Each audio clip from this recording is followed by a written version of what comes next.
திருட்டுக்காரன். ஆனால் நீ நல்ல பெண் தானே? அவனை விட பெரியவள். நீ ஏன் அவன் திருட்டுக்கு உடந்தையாக இருக்கிறாய்? அவனை ஏன் தடுக்க கூடாது? இந்த கேள்விகள் எல்லாம் நான் தான் கேட்பேன்.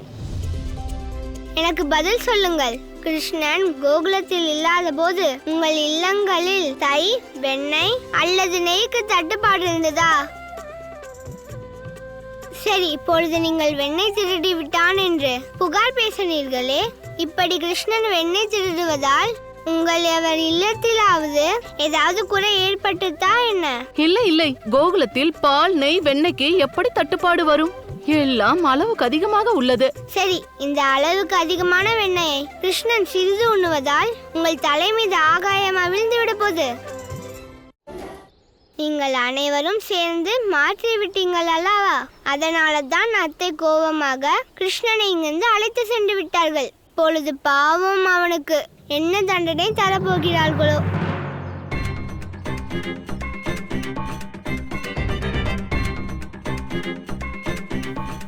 கண்ணா, நீ கூறியது போதும். இனிமேல் சற்று அமைதியாக இரு. நான் எங்கு பேசுகிறேன் தாயே? நான் அமைதியாக தானே இருக்கிறேன். நீங்கள் தான் என்னை கோவித்துக் கொள்கிறீர்கள். உன்னை கண்டிக்காமல் என்ன செய்வது? உன்னை நான் கட்டி போட போகிறேன். இன்று உன் சொற்களுக்கு நான் மயங்க மாட்டேன்.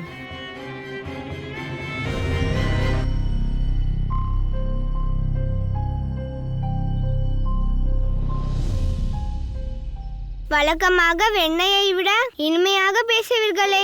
கண்ணன் கோகுலத்துக்கே சொந்தம், நம் செல்ல பையன் என்று சொன்னதெல்லாம் எங்க போயிற்று? அவ்வளவுதான் உங்கள் அன்பா? ஆனால் கண்ணன் ஒரு அப்பாவி. அதனால தான் அவன் அடிக்கடி கோகுலம் என்னுடையது, நான் கோகுலவாசி என்கிறான். இந்த கோகுலமே உன்னை வெண்ணெய் திருடன் என்கிறது. போதும் கண்ணா, இதுவரை நீ உன் தாயின் அன்பை பார்த்திருக்கிறாய். இன்று நான் கொடுக்கும் தண்டனையை பார்க்க போகிறாய். ஆனால் நான் அப்படி என்ன தப்பு செய்து விட்டேன் தாயே? நான் எப்பொழுது திருடினேன்? வெண்ணெய் உண்பது கூட திருட்டில் சேருமா என்ன? அதனால தான் வெட்கமே இல்லாமல் உங்கள் வீட்டில் இருக்கும் வெண்ணெயை எடுத்து தின்கிறான். ஆனால் உங்களை பொறுத்த வரைக்கும் அவன் வெளியாள்தான், வெண்ணெய் திருடன் தான். ராதா கூறுவது சரிதான். கண்ணன் ஒரு அப்பாவி.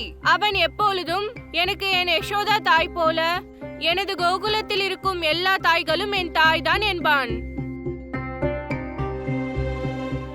அவனது தன்னலமற்ற அன்பிற்கு நீங்கள் தரும் பரிசு இதுதானா? அப்பாவி கண்ணன் வெண்ணெயை உங்கள் அன்பு என்று நினைத்தே உண்கிறான். உங்கள் இல்லத்தை அவனது இல்லமாக நினைத்தான். ஆனால் நீங்களோ, நீங்கள் அனைவரும் அவன் அன்பை திருட்டு என்கிறீர்களே. பாவம், குற்றம் செய்யாத அந்த கண்ணனை தாயார் இதற்காக எப்படி தண்டிக்க போகிறார்களோ? வெண்ணெய் உண்பது ஒரு திருட்டா என்ன? கண்ணனின் தாயே, இருந்தாலும் ஒருவேளை எவரேலும் ஏதேனும் சொல்லிவிட்டால், நம் கண்ணன் யார் யார் இல்லத்தில் வெண்ணெய் உண்டுள்ளானோ அவர்கள் அனைவருக்கும் நாம் 2 பங்கு வெண்ணெய் தந்து விடலாம். நீங்கள் கூறுவதை நான் கேட்கப் போவதில்லை.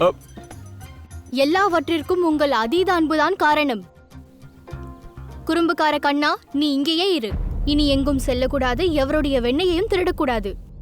அப்படி என்றால் இனி கிருஷ்ணன் அவன் இல்லத்திலே கைதியாக இருப்பான்.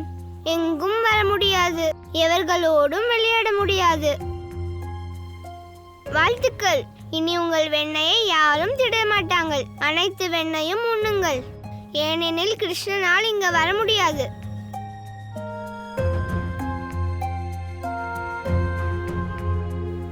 கொஞ்சம் நில் யசோதா, கோபத்தை விட்டுவிடு. பாவம், கண்ணனை மன்னித்து விடு. யசோதா, நம் அன்பான கண்ணனை பார்த்து இரக்கமில்லையா? ஆமாம் தாயே, நான் உங்கள் அன்பான குழந்தை அல்லவா? ஆஹா, அன்பான குழந்தையா? மொத்த கோகுலத்துக்கும் நீ தலைபாரமாக மாறிவிட்டாய். ஒவ்வொரு இல்லத்திலிருந்தும் புகார் வருகிறது. நீ அப்பாவி போல் நடிக்கிறாயா? நீ அமைதியாக இங்கே நில். எனக்கு எல்லாம் தெரியும். ஆமாம் தாயே. இந்த கயிற்றை அவிழ்த்து விட மாட்டேன். நான் எவரையும் கயிற்றை விடுவிக்க விட மாட்டேன்.